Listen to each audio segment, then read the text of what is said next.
그러니까 이 말이 나왔어요. 애착은 복구하는 것이 훨씬 중요하다. 그래서 여러분 희망을 주는 말이에요. 애착을 복구할 수 있대요. 복구할 수 있다. 복구가 되죠. 복구하는 대표적인 예가 성경에도 여러 차례 나와 있어요.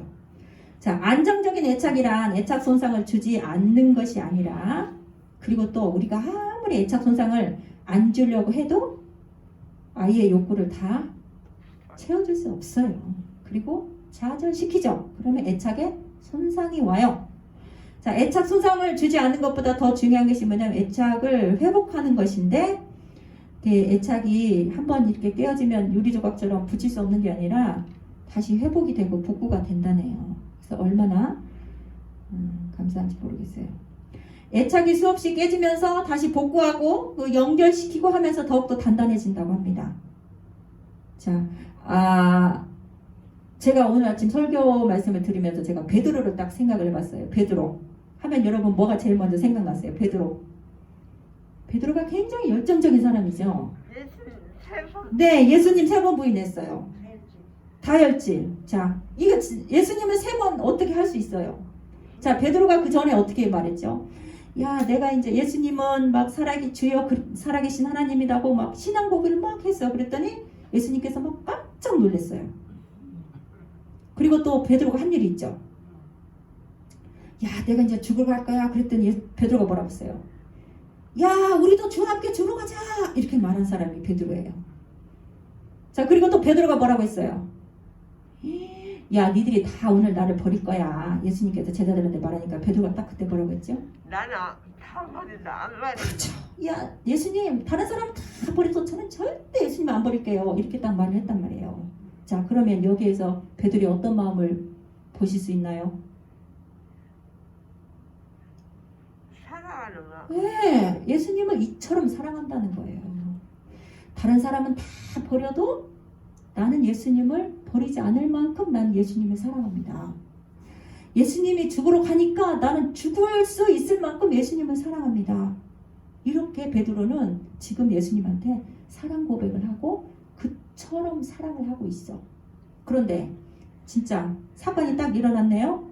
예수님께서 이제 그 가야바의 뜰 거기에서 이제 막 매를 맞고 막 이러니까 다른 사람은 성경에 보니까 거기에 가지도 않아. 맞아, 가지도 않아. 김정수 권사님이 가지도 않네 이렇게 말했어요. 가지도 않아. 다른 사람들은 다 도망가고 가지도 않은데 베드로는 그래도 가서 불 쬐어요. 불 쬐지만 베드로는 따라갔죠. 그게 뭐예요? 믿음이고 뭐예요? 다른 말로 하면 사랑. 예수님을 향한 사랑이에요. 예수님을 향한 사랑. 자, 그래서 불을 딱 쬐고 있고 예수님은 매 맞고 있는데 그때 그 계집종이 왔네. 딱 와가지고 딱 말하죠. 아저씨도 저기 당이랑 똑같잖아요. 그랬더니 베드로 그때 딱 뭐라겠어요? 아니라고. 야, 무슨 소리야. 나는 저 사람 몰라. 너 지금 뭔 말 하고 있는 거야? 저 사람 나하고 상관없어. 이렇게 말했어. 자, 그럼 어떻게 이렇게 할 수 있느냐는 거죠. 그래서 베드로가 예수님을 3번을 부인하잖아요. 나중에는 저주하면서 부인했어요. 어떻게 할 수 있게? 이 사건은 어떻게 여러분들 어떻게 해석을 할 거예요? 자, 베드로가 예수님을 사랑 안 해요? 해요. 사랑하죠. 근데 그 상황에서는 왜 예수님을 모른다고 했어요? 자기 목숨? 위기를 넘기려고? 그 말도 맞아요. 그런데 기본적인 뭐예요? 기본적인 것은 뭐예요? 예수님을 부인하고 있지만 그 안에는 뭐가 있어요? 두려움. 사랑이 있어. 예수님을 내가 지금 부인을 했지만 그 안에는 사랑이 있어. 여러분 다시 한번 생각해 봅시다. 여자들이 맨날 남편한테 하는 말, 기본 고정. 여보, 어머니하고 나하고 물에 빠졌는데 누구 먼저 구할 거야? 이 말 하죠. 저는 안 해봤어요. 답이 너무 뻔할 것 같아서 나를 구한다고 온다고 할 것 같아서 저는 안 물어봤는데. 자, 아니 착각일 수도 있죠. 뭐 착각일 수도 있지만 난 그래도 수영할 줄 아니까. 착각이라도 해야지. 냅둬요. 나 착각이라도 해야 돼. 나 착각이라도 해야 돼. 자, 그 순간에 남자들이 뭐라고 대답을 하든지 간에 자기 와이프를 정말 사랑하는 것은 거짓말이 아니에요. 네. 무슨 말씀인지 이해가 되세요? 베드로는 예수님을 너무 사랑했어. 그런데 여러분도 그러시잖아요. 내가 진심은 이건데 남이 와서 갑자기 푹 찔렀을 때 다른 말 할 때 있잖아요, 여러분. 있어 없어요? 있어. 베드로도 그거예요 지금. 예수님을 베드로는 너무너무 사랑해. 기본으로. 그래서 거기까지 따라갔어. 다른 사람 다 도망갔지만. 그런데 생각지도 않고 준비하지도 않고 한 번도 미리 연습해보지도 않게 이 여자가 갑자기 이 조그만 것이 와서 쫙 찔른단 말이에요. 그래서 당황해서 한 말이 뭐예요? 나 예수님 모른다 이렇게 말한 거지. 그렇지만 그 안에 예수님을 사랑하는 너무너무 뜨거운 마음이 베드로 안에 있다는 거죠. 자, 예수님이 딱 부활하고 나서 어떻게 했어요? 베드로가 야 우리 물고기나 잡으러 가자 했는데 예수님만 상처를 당했을까요? 베드로도 상처를 당했지. 왜요? 자기가 그렇게 사랑한다는 예수님을 3번이나 모른다고 나중에는 저주하면서 부인을 했으니까 베드로도 자기 마음에 아픔이 있고 또 하나는 뭐예요? 예수님이 정말 죽는다고는 했지만 진짜 죽을 줄은 몰랐어. 예수님이 죽었으니 베드로도 상처를 당했어. 관계 속에서 말하면 예수님과 베드로의 둘이 관계 속에서 말하면 베드로도 상처를 받았어. 예수님한테 상처를 받은 거예요. 그래서 이제 시리에 빠져서 야 우리 물고기나 잡으러 가자고 갈릴리 바다로 갔죠. 갔더니 예수님이 이 베드로를 어떻게 회복해요? 관계를 어떻게 회복을 하시죠? 예수님이 찾아왔잖아요. 예수님이요 찾아왔어요. 베드로한테. 그리고 뭐예요? 물어보죠. 네가 나 사랑하냐? 몰라요 예수님이? 너무너무 사랑한 것을 주님께서 아시잖아요. 내가 주님을 위해서 죽으러 간다고 했던 것도 진심인 것을 예수님은 분명히 아실 거예요.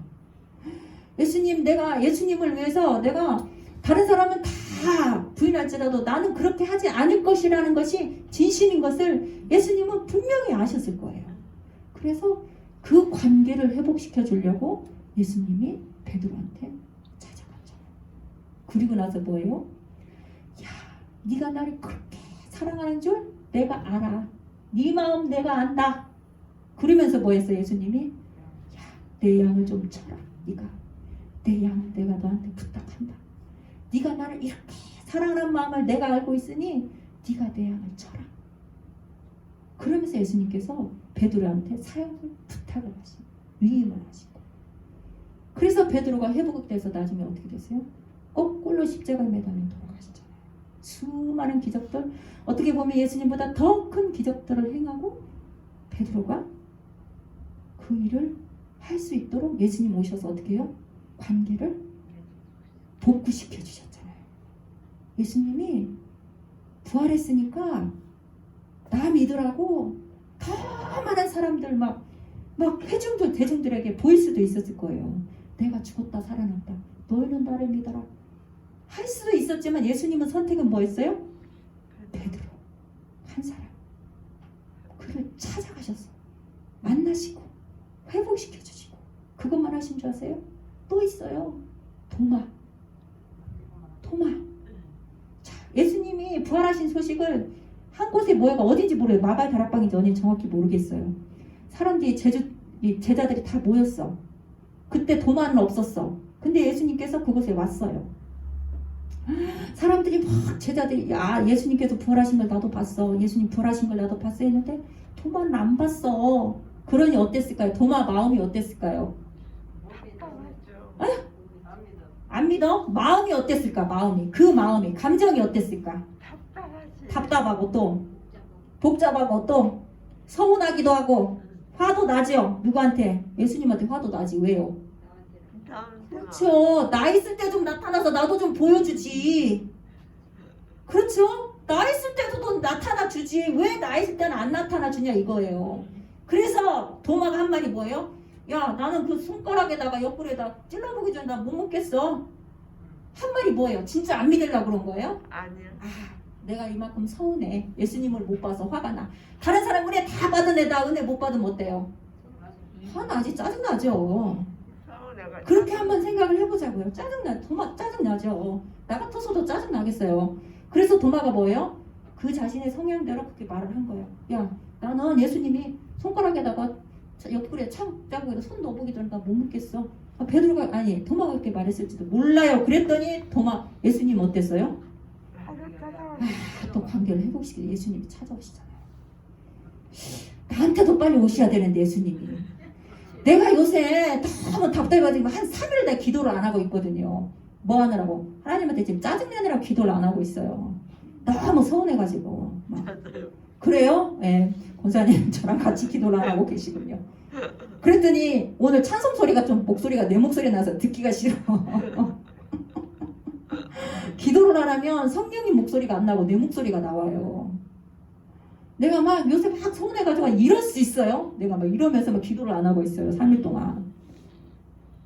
그거죠, 그거. 내가 정말 예수님을 안 사랑해서 기도를 안 해요? 아니요. 내가 예수님을 너무 사랑하는 것은 예수님을 알아요. 내가 예수님 너무 사랑하는 거 예수님 알아요. 근데 뭐예요, 지금? 그 관계 속에서 감정이 약간 좀 틀어져 있다는 거죠. 근데 이걸 예수님이 그냥 놔둔 게 아니라 어떻게 했다고요?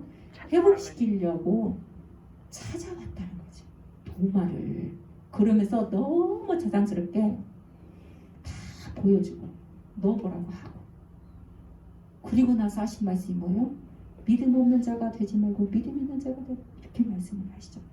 이렇게 예수님이 1대1로 찾아와서 우리의 관계를 복구해 주시고 회복시켜 주신다는 거죠. 그 예수님이 빨리 나한테도 왔으면 좋겠어요. 자, 아이의 단절된 욕구와 위로를 받지 못한 감정을 이해해주는 대화가 이루어진다면 아이의 애착 손상은 충분히 회복된다. 그래서 아이가 고집을 피우고 막 떼를 쓰고 그랬을 때 엄마도 그걸 감당하지 못해서 부모가 그걸 감당하지 못해서 나도 너를 안 들어줄 거야 하고 분리가 됐단 말이에요. 그랬으면 감정을 가라앉히고 아이들 감정이 가라앉았을 때 엄마의 감정이 가라앉았을 때 다시 불러서 그 얘기를 다시 해야 된다는 말이죠. 그때 엄마가 너를 이해하지 못해서 네가 답답했구나. 네가 서운했구나. 네가 마음이 안 좋았구나. 네가 엄마를 사랑하는구나. 이런 것들을 다시 한번 짚어주면 그때 애착이 복구가 된다는 거죠. 상처가 복구가 된다는 거.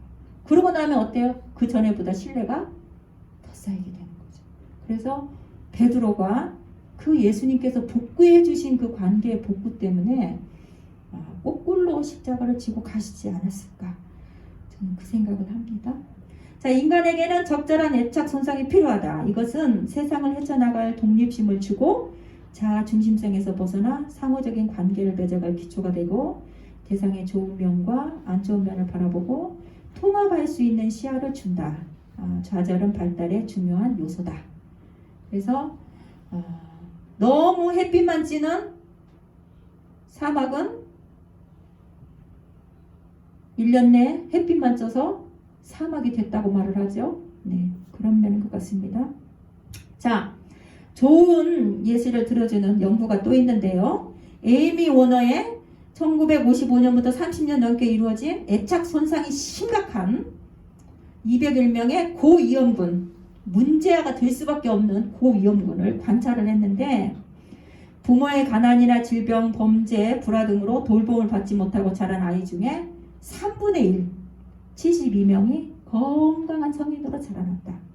자, 마땅히 교도소를 가고 문제를 일으키고 비행청소년이 비행자가 될 수밖에 없는 이 사람들이 72명이 건강한 성인으로 자랐는데 어떻게 해서 됐냐? 자, 공통점이 있는데 조부모, 친척, 성직자, 교사, 친구 등 주변 인물 가운데 적어도 한 사람 이상이 이들을 사랑해주고 지지해 주었다. 애착이 손상이 있었지만 애착이 복구가 되었다. 누구한테? 누군가로부터 다른 사람에게 애착이 복구가 되어서 이 사람들은 건강한 성인으로 자라서 건강한 사람이 되었다. 이렇게 말을 하죠.